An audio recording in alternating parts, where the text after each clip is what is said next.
कंजूस और उसका सोना। एक गांव में एक अमीर जमींदार रहता था। वह जितना अमीर था उतना ही कंजूस भी। अपने धन को सुरक्षित रखने का उसने एक अजीब तरीका निकाला था। वह धन से सोना खरीदता और फिर उस सोने को गलाकर उसके गोले बनाकर अपने एक खेत में एक पेड़ के नीचे गड्ढा खोदकर डाल देता था। रोज खेत जाना और गड्ढे को खोदकर सोने के गोलों की गिनती करना उसकी दिनचर्या का हिस्सा था। इस तरह वह सुनिश्चित करता था कि उसका सोना सुरक्षित है। एक दिन एक चोर ने कंजूस आदमी को गड्ढे में से सोना निकालकर गिनते हुए देख लिया। वह छुपकर उसके जाने का इंतजार करने लगा। जैसे ही कंजूस आदमी गया, वह गड्ढे के पास पहुंचा और उसमें से सोना निकालकर भाग गया।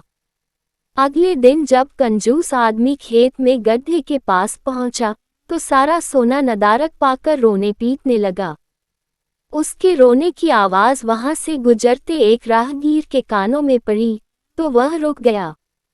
उसने कंजूस आदमी से रोने का कारण पूछा, तो कंजूस आदमी बोला, मैं लुट गया, बर्बाद हो गया। कोई मेरा सारा सोना लेकर भाग गया।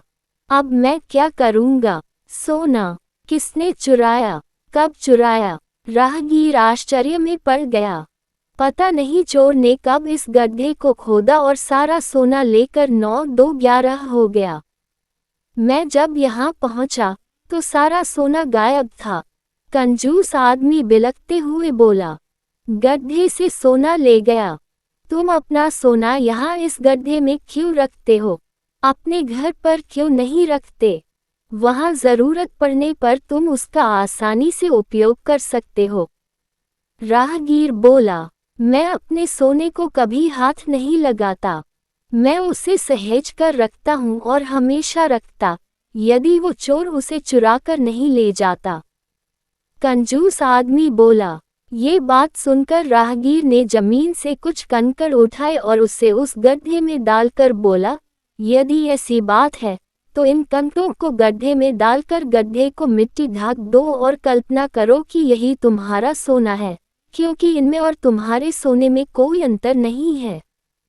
ये भी किसी काम के नहीं और तुम्हारा सोना भी किसी काम का नहीं था। उस सोने का तुमने कभी कोई उपयोग ही नहीं किया, न ही करने वाले थे। उसका होना न होना बराबर था।